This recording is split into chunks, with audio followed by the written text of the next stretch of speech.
Hi everyone, welcome. I hope you're having a lovely day. My name is Maisie, and I am here to interview the beautiful Dr. Ellen Storm. And we're going to do a little introduction for anyone that doesn't know her. So, she is a practicing pediatrician and founder and director of U-Turn Health, which is a health education and coaching organization that is dedicated to helping people understand and experience the benefits of a low fat, raw vegan diet. So Ellen has been vegan for over 14 years, and she has been embracing a high raw diet for over 10, which is amazing. And along Hmm. with being a qualified medical doctor, she's also certified in plant-based nutrition from E. Cornell University. She's the author of the book Diseases Have Causes, One Doctor's Journey with an Apple and a Pen. And she's also written two poetry books called Rupture and Collected Poems and Songs from 1989 to 2024. So, alongside her clinical work and her writing, Ellen is the visionary behind the beautiful Welsh Fruit Festival, which is running its first year this year. And we're going to be talking a little bit about the conception of that and what's going to be happening there. So, welcome, Ellen. Thank you so much. Hi, Maisie. Thank you for having me. You're so welcome. How's your day going? Yeah, good so far. It's a quiet Sunday morning, so just been relaxing at home. Awesome, amazing. So, is there anything that you'd like to add to that intro about yourself and who you are?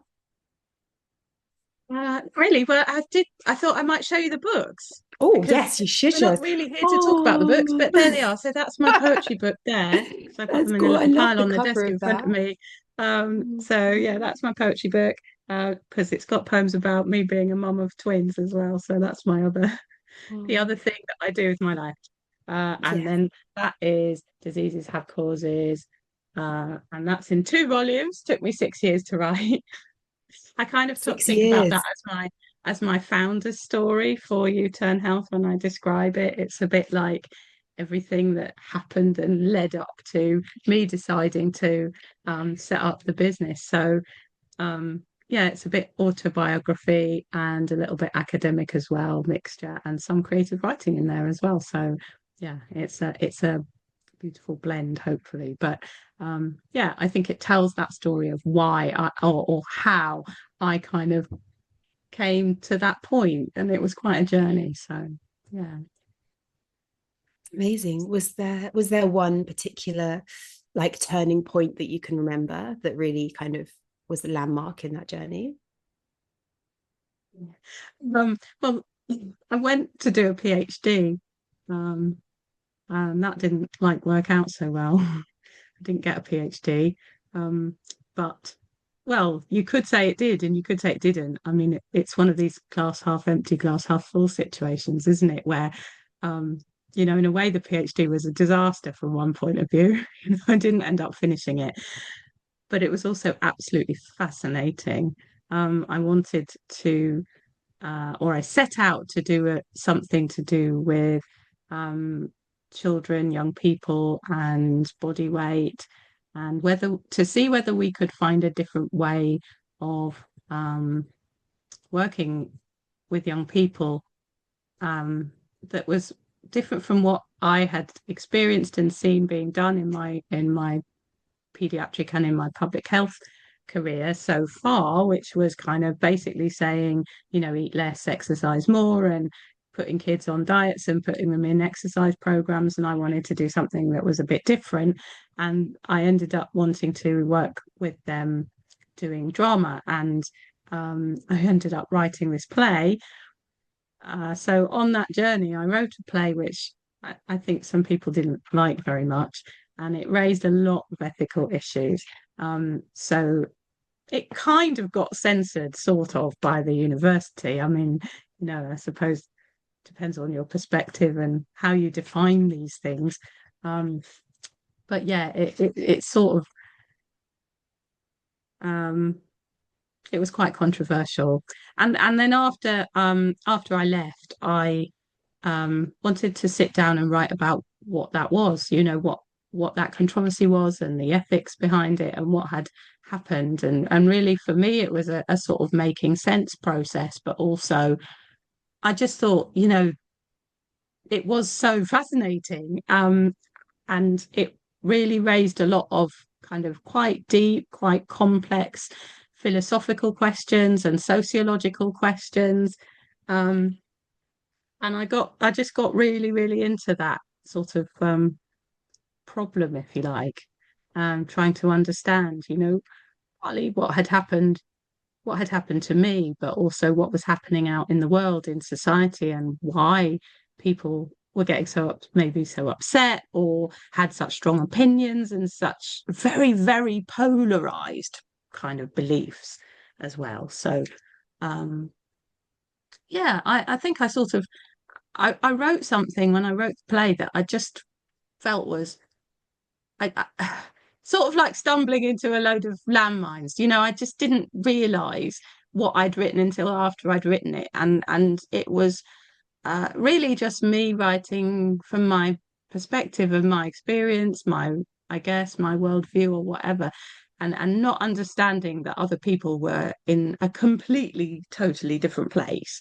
Um, and then of course it became like I don't know what's the word,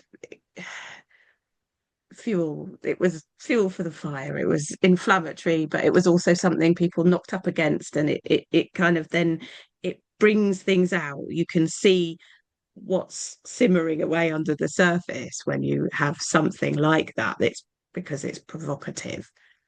Um, and then I think what's valuable about that process is you can start to unpick things. You can sort of say, well, okay, that's really fascinating. Why did that have that effect? What is it that you believe that made you um, have that reaction? And it was a real shame that I didn't get to actually pursue that, because I had some really fascinating conversations with people. I do remember one particularly with someone who was was involved with a youth theatre group, um, who felt really, really strongly, really passionately. And I just I think this person genuinely believed that because it was very difficult to lose weight, because losing weight was maybe not even possible. Um, we should be telling young people to kind of love themselves as they are, and it. How do I explain that? That's not wrong. We should all love ourselves as we are. It's not what I was talking about. Wasn't really about how anybody looks, but um, if you don't know how to lose weight, you don't know why you're overweight in the first place, you don't have any tools and any kind of strategies to be able to do it, and you can't go and teach young people, well, actually, maybe you could do this and it could be like this and your life could be different in this way, and then you wouldn't have the associated risks. Because I think the other thing was, my understanding is that we know, um, from the scientific literature and so on, and it's not in dispute really, that if you carry extra weight, your risk of dying younger from cardiovascular disease is higher than if you aren't overweight. Which doesn't mean that thin people can't die from cardiovascular disease either, because they can. And so that means when I say cardiovascular disease, I'm talking about heart attacks, I'm talking about strokes, anything that arises from those fatty deposits that get laid down in your arteries, and then over kind of decades they become sort of hardened, and your arteries get all blocked up and you haven't got enough blood flow going to your heart muscle or to your brain or to other organs in your body. The main big things, the main killers in our society, are heart attacks and strokes, after dementia, uh, which is related but in a slightly different way. So both heart attacks and thromboembolic strokes happen when your arteries get really clogged up with this atherosclerotic plaque, and they block off. So when you have a heart attack, your artery blocks off, and then there's no blood going through to the muscle, and the muscle dies. When you have a stroke, it's usually a little piece of blood clot that's been sort of formed on that area of plaque that gets thrown off and travels up into your brain and blocks off the smaller blood vessels in your brain. So then a bit of your brain dies. And those are the things that I'm sort of, I guess, behind everything I'm doing, interested in, but from the perspective of being a pediatrician, I'm interested in it in young people, and the fact that young people have a lower life expectancy now than maybe their parents did, because of what they're eating and the weight that that young people are carrying now more than they did, my parents' generation.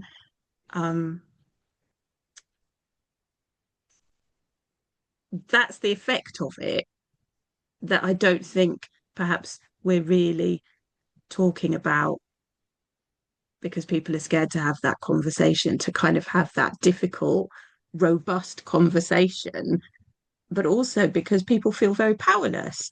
They don't know what to do. They don't know how to make the situation better. And they don't have tools and strategies, as I was saying. So, I guess then when I came to set up U-Turn Health, it was really about, well, how do we give people those tools and strategies? How do we say, well, actually, this is how you do it? And that's what I then came, I suppose, to want to do. And I don't know if I'm explaining it well enough, but that's how that came out of that process, really. Because, I've had my own health journey, my own experiences, I suppose, and the ways in which doing the low-fat, high-oil, plant-based diet, or the fruit-based raw vegan diet, or whatever you want to call it, how that has helped and benefited me in relation to those issues specifically. So I've had my own struggles with weight loss. I've also had my own struggles with having angina pain, and like I started to develop chest pain quite young. I was about 35, because maybe 35, 36. So I had got pregnant with twins when I was 33. And then I was actually working on a level 3 neonatal unit at the time. So I was seeing a lot of really poorly twins that were born early, that had lots of problems. So I was really scared. And a midwife said to me, if you want to have normal weight twins, you have to gain 5 stone in your pregnancy, in 9 months or less, really. And I took her at her word. I did it. I decided to do it. And I was just the sort of person that was just like, right, well, that's what I need to do then. So I'm going to do it. But at the time I wasn't vegan. I was like vegetarian, pescatarian, a little bit of fish, but a lot of dairy. And I did it by eating huge amounts of fat, like really loads of cheese and all the horrible stuff that I wouldn't touch with a barge pole now. But that's how I did it, and I did. So I did it, and my babies were £8.3 and £7.2, and born at 39 plus 3 weeks gestation. They were massive. I was massive. I was the size of an absolute whale. I mean, I needed a wheelbarrow to push me around. But anyway, yeah, but I had 2 beautiful babies, and now they're 2 beautiful young 15-year-old ladies, young girls, young women, and they're fabulous, and I wouldn't have it any other way. But I paid a price for it. So I think it was maybe, it's hard to remember now because it's all a bit blurry when you're kind of totally sleep deprived and whatever. But I started getting like an irregular heartbeat, and I also started getting this chest pain that went up my left side of my neck, up to my jaw and my ear, and down my left arm. And I was getting it What I started to notice about it was that I was only getting it after I ate fat. So we were in Greece actually. Well, I think my girls were about two at that point in time. That was well, I know they were. They were two, and we went a sort of holistic family holiday to a place called Kalikalos in Greece, which is related to somewhere called Findhorn up in the north of Scotland. It's like a sort of eco community place that I've also been there a couple of times. Anyway, so there we were. We were in Greece and we'd gone out for the day on a day trip to the beach. And we'd gone to one of these Greek tavernas and we had this huge lunch, like drowned in olive oil, tons and tons and tons of it. And that was actually the first time the penny dropped that I was getting this pain after I ate really fatty food. And I it comes on about 10 minutes, 20 minutes after eating. And that happened. And we came out of the taverna and we walked which was literally on the beachfront, walked down to the beach. And I really stupidly decided to go dive into the sea. Um, and it was freezing and I knew I had this pain, but I at that point, like I'd probably been getting it for ages, but I didn't really know what it was and I hadn't kind of connected all the dots yet. So I dived into the sea and um probably I had a bit of like it's this called the diving reflex where your heart kind of goes a bit slow. But anyway, thinking I wasn't going to came up anyway. But I remember going after that, lying down on the beach, just lying there and thinking, you absolutely stupid idiot. I can't believe you just went and dived into the sea when you've got this pain and you don't, and having this sort of sense as I was lying there of the dominoes kind of going down and just kind of things started to connect and understanding that it was related, like it had come on and it was related to the meal that I'd just eaten. So after that, I started observing a little bit more the patterns, what was happening to me, when was it happening, and things like that. And then I realized that it was very, very consistent. I was getting this pain, didn't have it all the time. I didn't have it when I exercised. In fact, if anything got better, probably when I exercised, and it came on 10 to 20 minutes after eating anything fatty. So avocados would do it, nuts would do it, just different all sorts of different things, coconut and anything with oil. Um, and I really wanted to understand it. And I think that that was another strand that fed into my PhD, kind of what I was trying to do, what I was trying to understand was what is the effect of what is happening physiologically inside my body when I eat like a half a ton of olive oil and then I get this pain. So there's a restriction to the blood flow somehow in my body, in my to my heart muscle, because this is heart pain. Okay, it's very classic and sort of heart, what we call referred pain that comes from the heart when you get this pain that goes like that, left sided, it radiates.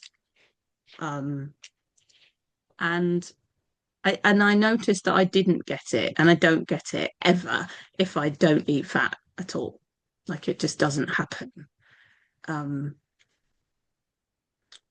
so I started reading things, and I got interested and read a load of scientific papers and things like that. And then I discovered that what what fat does when it's in the bloodstream is it acts, so it has a sort of drug-like effect on the cells that line the blood vessels, which are called endothelial cells. And the endothelial cells produce something called nitric oxide, and nitric oxide makes blood vessels relax. So if you block your nitric oxide production with fat, then it makes your blood vessels constrict because they don't have the nitric oxide. So they're all a bit tense. They're not relaxed anymore. They all constrict up because blood vessels, they have like muscle, smooth muscle in the wall of the blood vessels. So without the nitric oxide, basically your blood vessels constrict. And like that's been shown in the scientific literature. There's been studies and experiments and things that show that. So so I think that's one part of it, is that then there's probably some kind of constriction going on. And then it would wear off, you see. So then maybe over the course of the next hour or two, that pain would sort of gradually wear off. And we know that they've done studies looking at,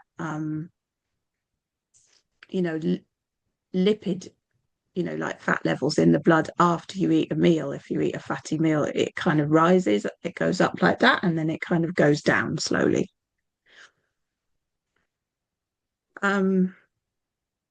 So there's that. That's a very acute kind of sudden effect. And so often you'll hear raw vegans talking about not eating fat until later in the day, like having just a fruit meal for breakfast, fruit meal for lunch, saving any avocados or nuts or anything richer like that till the evening.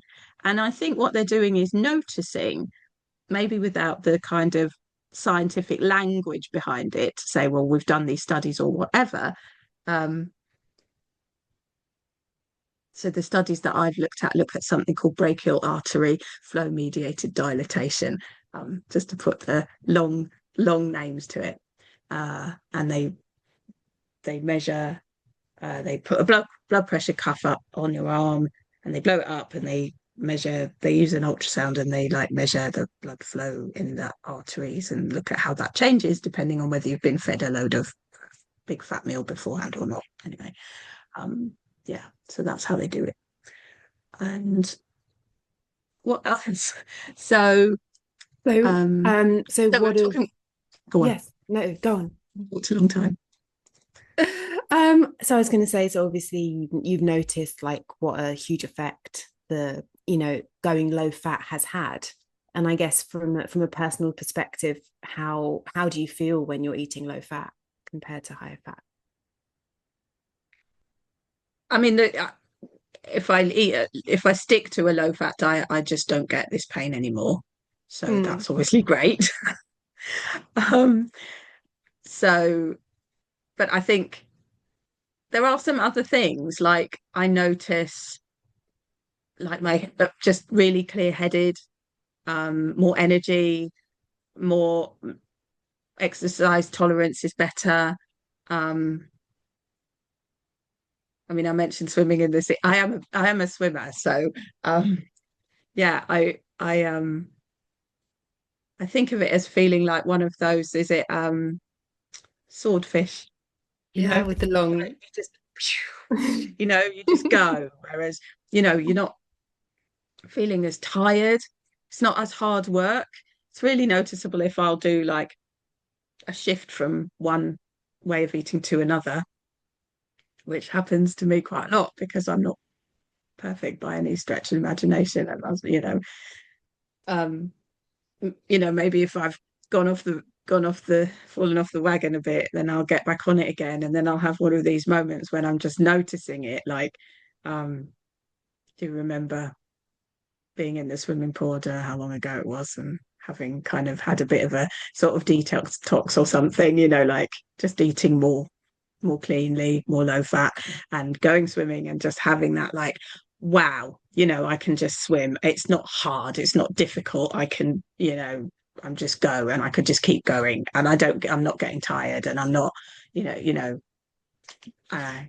So that's that. The swordfish. Swordfish. I don't know. Sort of really like, I could swim across the Atlantic Ocean, like really powerful, which is an amazing feeling. It's a very subjective sort of feeling, I guess, really. Yeah. That is amazing. So it sounds like a lot of your journey with this has actually been motivated to help other people, and specifically children, to to achieve a level of health that they didn't think was possible. Yeah, I think there's a coming together really in terms of like obviously being a pediatrician, being a mum, um, and I see the things that children are eating, uh, breaks my heart sometimes, you know, and I see the effects of it as well in my work. And also I know how difficult it is to feed children healthily in our society. As a mum, it's like really challenging. There are lots of really difficult things, to deal with, like that you have to, I don't know, we're just surrounded, aren't we? We are constantly surrounded by unhealthy food and addictive food, and you know it's being pushed constantly on us and on our young people, being sold. Uh, and I don't think we have any clear messages really about that in kind of our, it's definitely not in our healthcare system, in our hospitals, but not really much in schools either. Like schools will teach, nutrition, and it'll be a class on how to make pizza. So yeah, makes you want to cry sometimes. But Mm. anyway, yeah. Yeah, no, and that's amazing that you've decided to put, so much of your energy in your life towards learning as much as you can so you can help as many people. I think that's amazing. I think for me, one of the things was just really feeling like, we're just not telling the truth to young people or to anybody really. And I don't know, who is the we and what is the truth. These are where I mentioned at the beginning, getting into really interesting sociological and philosophical questions. Because if you start saying, well, who is the we and what is the truth, and who has the right to decide what the truth is, and who has the right to impose their views on other people, or not, or so, it's all about power in society, and how power kind of flows through society, and how we, you know, yeah, how we define what is true. But for me, I feel like we're just completely, like, our young people are not being told the truth. But going back to that play that you created for your PhD, were there any? You said there were some controversies that came up that were challenging for people. were there Yeah. were there any particular controversies that stand out as being very, yeah, very impactful? Well, I had a scene in it where I had two kind of vegan activists, and they were talking about sort of vegan ethics, I guess, or it came up in the dialogue in a way that um, I don't kind of, I've never been, a militant activist. That's kind of not the way that I express my care and concern for animals, even though I love animals, and I believe that, we're eating this way is, it's ethically the right thing. Um, but that happened, and then yeah, my supervisors really disliked that scene, and they wanted to cut it out, and they said I couldn't workshop that scene with young people, and I had to change the message of the play to being like, just eat more fruits and vegetables. um and there was that scene, and then there was another scene with some characters that I suppose were more like, I guess I was trying to portray a bit of the tension between the raw vegan community and the cooked vegan community, that's maybe more about promoting a lot of vegan junk food. So I was trying to sort of describe that tension, and I had some characters there that were sort of more towards the raw food end of the spectrum. It was a fairy tale, and it was a fantasy, and so they were like, it's quite hard to describe. Yeah, they were slightly odd, I suppose. It wasn't like a very straight telling, but it, yeah, they were talking about eating oranges, juggling with oranges, and there was a little bit where they were sort of talking about our evolutionary adaptation to eating fruit. Um, but no, it was really the one with the where they were talking about vegan ethics that um, they It became an objected to. issue. Yeah. Yeah. That's I yeah. just and I, then we had quite a long time where I was trying to make the case for why it was not ethically questionable to do a plant-based play with young people. But they wouldn't let me. They didn't even let me send it to the ethics committee. Got Wow. blocked. Wow. Um, and I wasn't allowed to do it with. I had an agreement, like I was going to go into a youth theatre, and they didn't let me do it. Sad. Yeah. How long ago was this? So that was like 2019, early 2020. Yeah. So not that long ago. I was wondering if, if things might have progressed, but I guess it's only been really Um, a few years. yeah. And then I guess things moved on. I mean, I've written it in my own kind of space and time since then.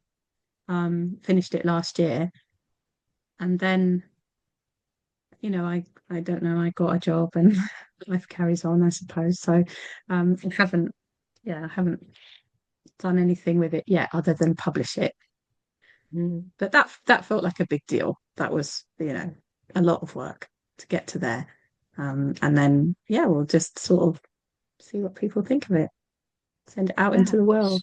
watch Because watch this often, space. I mean, Yeah. certainly with the poetry, um, I think you have to just your poems are like your little babies, and then you send them out into the world, and they have their own life. They you don't necessarily know what that life is. You don't know what they're doing out there. You know what they mean to people and what people are doing with them. You have to like let them go in the same way that you have to let your children go, and you have to wish them well and send them out off into the world. You've done your best for them, and then you've poured your heart and soul into them, and then you accept that they just go out and have their own life. They go where they go, and you don't even always know. So yeah. But yeah, it's like I'm also dropping little stones into the water, and there are those ripples, and you just kind of, I think we just all have to travel hopefully in life, don't we, and say, we do what we can do. We drop our little stones into the pond, and you know Absolutely. Have you noticed any connection between how you feel creatively, your creative capacity, I guess, and how you're eating?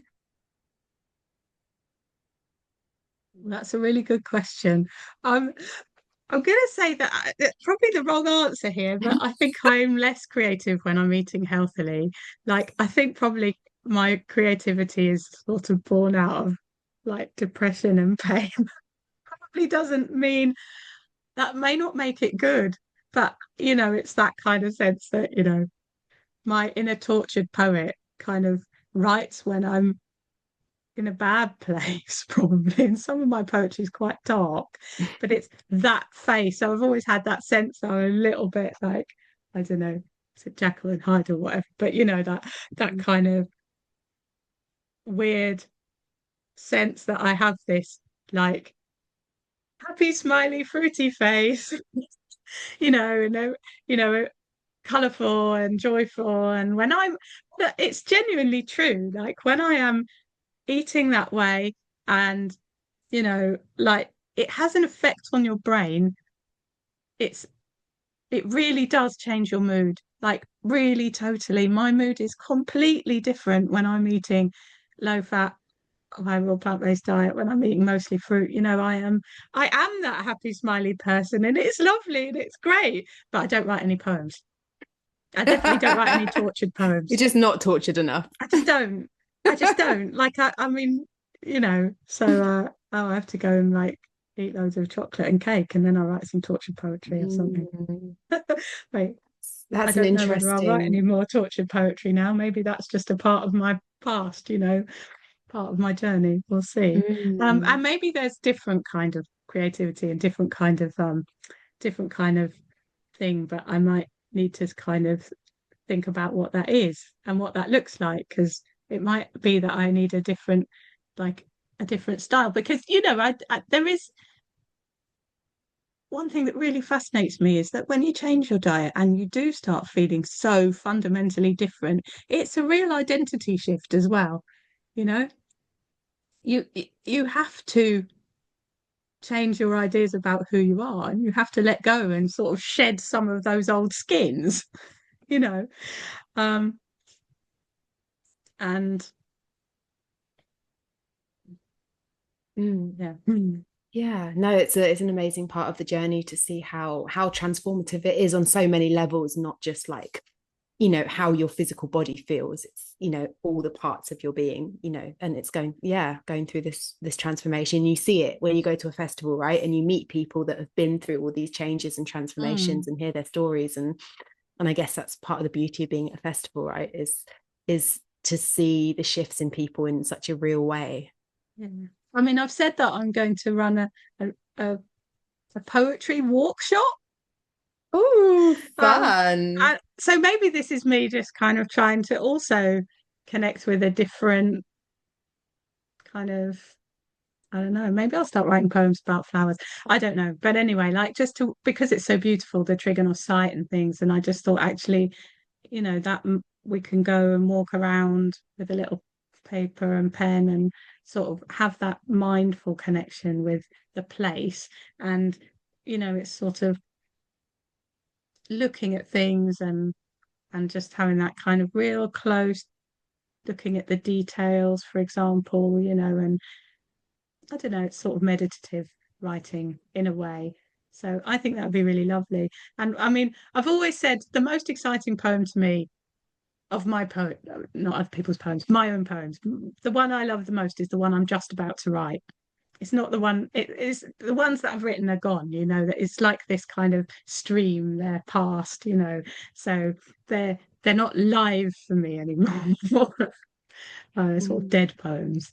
So send them out to have their life in the world. But for me, they're kind of carried away by the stream of life that's just going past, isn't it, all the time? So it's the one that's kind of coming at you. So maybe I will. Maybe I'll write something beautiful about flowers, and that'll be a new style of, I don't know, romantic poetry for me, because that's not been perhaps what I've done in the past. But I mean, what I wanted to do with the collected poems and songs, this one, which does have it has rupture in it as well. Um, I I'm about to turn 50, so and I just got really panicky and suddenly thought that I was like, what if I'm going to die? So I got a bit obsessed about dying, and I thought, I've written all these poems, I've been writing for years, decades, and I've got all these poems, and I just thought, well, if I die, like they'll just be gone because I don't think there's anyone like in my family or anything who would be bothered to kind of put them together. And I rather than try to make it was quite a challenge to my ego actually to decide to do this, because it's like instead of writing collections where you pick your very best work and put it together in a way that's like themed and coordinated, this is a chronological, like this is just everything that I've written, like not absolutely everything, not all the rubbish, but like things that I think are kind of vaguely worth publishing. This is my kind of curated collection, but it's just chronological, and so it shows how how my writing has changed, going back to like when I was about 14 or something, I think, and I think that journey it's really clear. So obviously like the better ones are mostly at the end of the book, but some of them there are some kind of more passionate ones earlier on, like when I was younger. So there's those there as well. Maybe not technically so brilliant, but more heart led, I suppose. And yeah, so I think I keep forgetting what I was going to say. We were talking about I like creativity, poetry.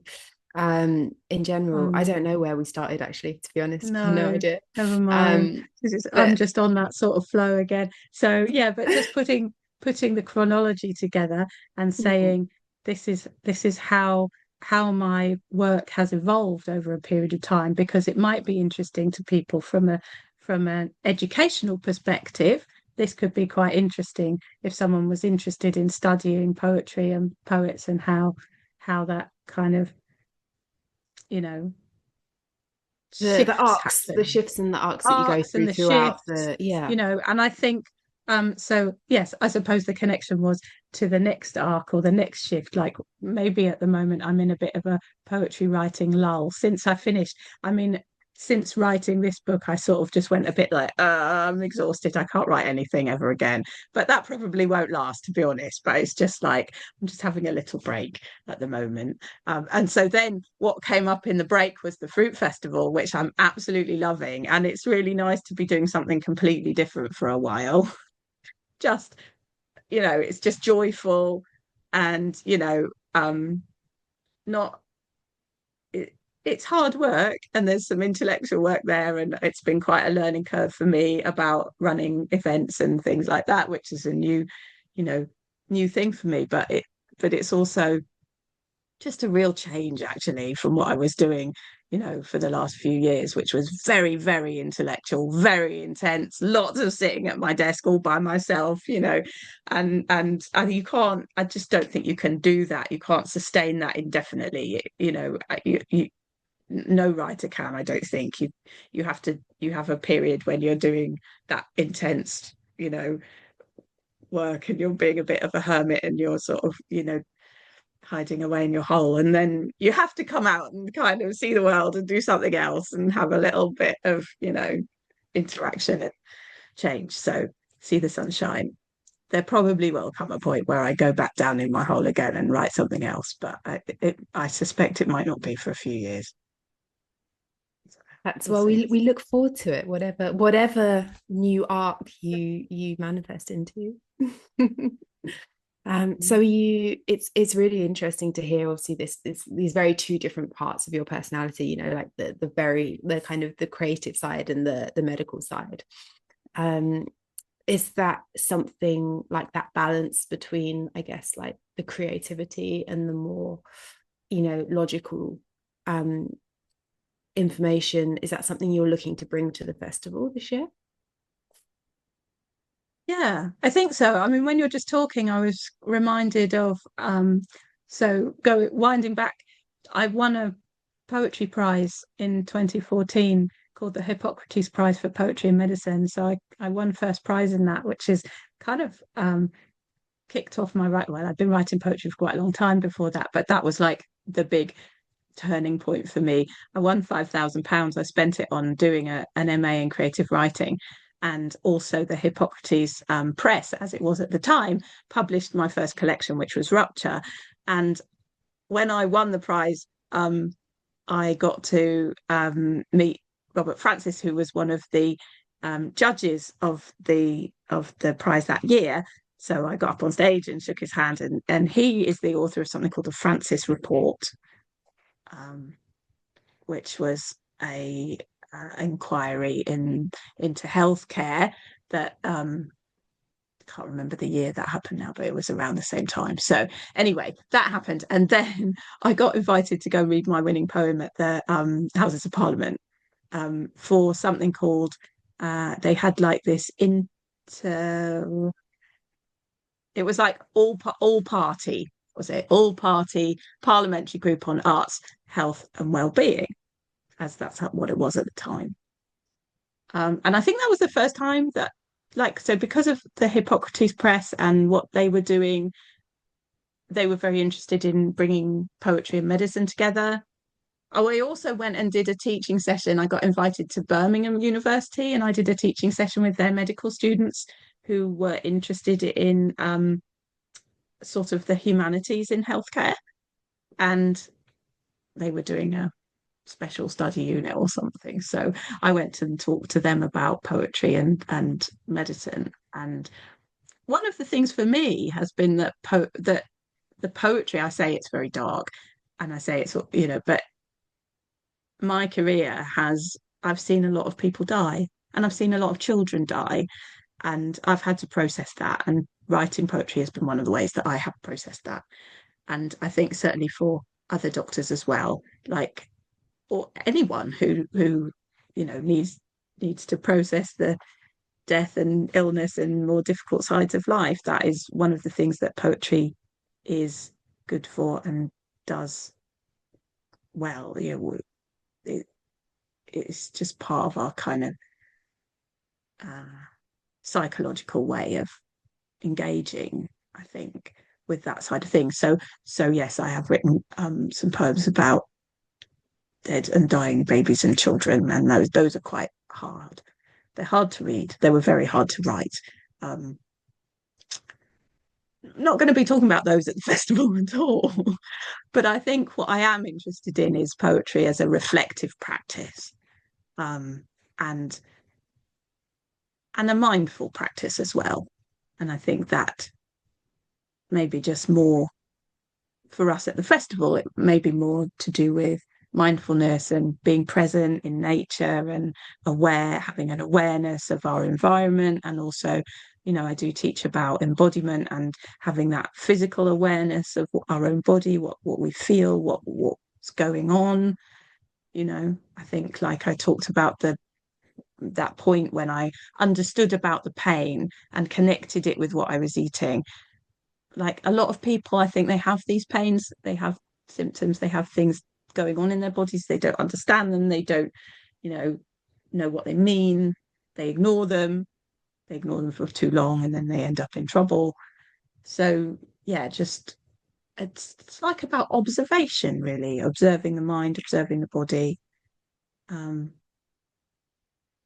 Yeah, I think it's a valuable practice. Yeah, absolutely. Absolutely. And it's really nice when you're in a space that is very relaxed and just very held, and you can explore practices, like these deeper self-reflections that you might not have the capacity to do in your everyday life, like when you're busy and you're stressed and you've got 1,000 things on, it's very hard to think, oh, I'm just going to take a moment and self-reflect. Yeah. I think also there is there's obviously the sort of lovely side of being in a beautiful place and being in nature and being with lovely people and eating amazing food, and all of that stuff is brilliant. But for me as the organizer, it's I think important as well to hold an awareness that some really, really challenging stuff can come up for people when they do this. Yeah. When they change their diet, and they're not always expecting that to happen. So we do have to be able to hold that as well. So I'm also going to be offering some what I describe as conscious dance or embodied movement workshops, which is kind of another thing that's been really important to me on my journey. And I think that is unbelievably powerful for processing those things, yeah, and releasing them and learning how to release them in a really healthy way that's not, doesn't kind of eat you up on the inside. So yeah, sometimes it's just the energy, because when you do stop eating the fat and you do start eating all these amazing phytonutrients like the plant nutrients, then you just flood your body with all these beneficial things. It's like your brain comes alive and your body comes alive, and you've got loads of energy and you need to move in ways that you've never needed to move before. Then yeah, we do provide spaces for that to happen, like whether it's through fitness classes or dance or hiking in the mountains or whatever it's going to be. That's also important. But yeah, so I think I'm going to do a dance party, probably maybe on the Friday night. We'll do like more of a fun ecstatic dance party, and that, or maybe we'll do some in the afternoon. I don't know, who knows, we'll see. All day, just um every day, uh, just dance every day. maybe Sounds great. maybe we might, we'll see what evolves. So we'll do that kind of thing, but also the more held workshop spaces that I'm going to be doing, running, that's perhaps more internal internal work. Yeah, space for that. And I'm sure there'll be other people offering lovely things as well. So Absolutely. Absolutely. themselves about that. Oh, it's been an absolute pleasure. Thank you so much for sharing your immense amount of wisdom, and also very personal stories and anecdotes, and letting us see a bit of who you are and why you're so wonderful. Sorry. too much. Yeah. It's all true But though. It's all do you true. like this now? Aw, I hope you I'll go have back lots of and run back and hide in my hole. Yeah. So Aw. I'm a very introverted person, really. I think we were talking about the Myers-Briggs thing, weren't we? So Yes, yes. I'm an I'm something called an INTJ in Myers-Briggs, which is one of the rarest personality types, and it's also really rare in women. It's about 0.8% of the female population. But apparently about 35% of brain surgeons. So I might have missed my calling there. I don't know. Anyway, overrepresented in brain surgery. I'm sure you're putting it to good use in its own special Yeah, way. absolutely. Oh, Anyway, so I think we need to wrap up, don't we? I think Thank we're, you very yeah. much. Thank you very You're much for welcome. spending the time with me, and yeah, really Yeah, appreciate it. you're so welcome. Okay, Yeah, hope everyone enjoyed watching. I'll say goodbye now. Bye. Bye. Take care. Bye.